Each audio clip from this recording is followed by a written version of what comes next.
Har Har Mahadev. Hello friends, আজকে আমি তোমাদেরকে বলবো লক্ষ্মী গণেশের কৃপা লাভ করবার জন্য বুধবারের বিশেষ উপায়।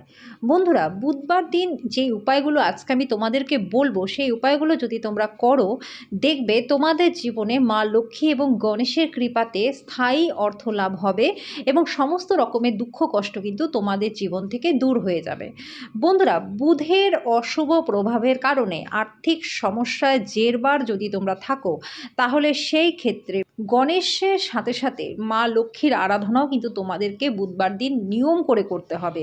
বন্ধুরা, এর ফলে দেখবে তোমাদের আর্থিক সমস্যা কিন্তু দূর হয়ে যাবে। বুধবার দিন গণেশকে তোমরা দূর্বা অবশ্যই অর্পণ করবে। 21টা দূর্বা লাল সুতো দিয়ে বেঁধে তোমরা গণেশের ডান দিকে দেবে। পরের বুধবার একইভাবে তোমরা কিন্তু আবার 21 দূর্বা লাল সুতোয় বেঁধে দেবে। এইভাবে তোমরা করতে থাকো, দেখবে তোমাদের জীবন থেকে আর্থিক সমস্যার সমাধান হয়ে যাবে, স্টুডেন্টদের পড়াশোনায়ও মন বসবে এবং তোমাদের সংসারে কখনোই কোনো অভাব অনটন থাকবে না।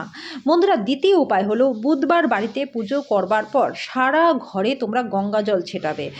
এতে পরিবারে মা লক্ষ্মীর আগমন হবে এবং আর্থিক সমস্যা থেকে তোমরা মুক্তি পাবে। বন্ধুরা, 3 নম্বর উপায় হচ্ছে সকালবেলা বুধবার দিন স্নান করে একটা কাঁসার থালার মধ্যে চন্দন দিয়ে ওম গং গণপতে নমো এই মন্ত্রটা লিখবে এবং 5টা বুন্দিয়ার লাড্ডু সেই কাঁসার থালার উপরে তোমরা রাখবে। এই উপায়টা তোমরা করো বন্ধুরা, দেখবে ধন লাভের প্রবল যোগ তৈরি হয় বন্ধুরা। পাশাপাশি পরিবারে মা লক্ষ্মীর আশীর্বাদ স্থায়ীভাবে তোমরা লাভ করতে পারবে এবং পুজো হয়ে যাওয়ার পর এই বুন্দিয়ার লাড্ডুগুলো তোমরা কিন্তু পরিবারের মধ্যে বিতরণ করে দেবে। বন্ধুরা, করে দেখো, প্রচণ্ড প্রচণ্ড ভালো ফল কিন্তু তোমরা পাবে।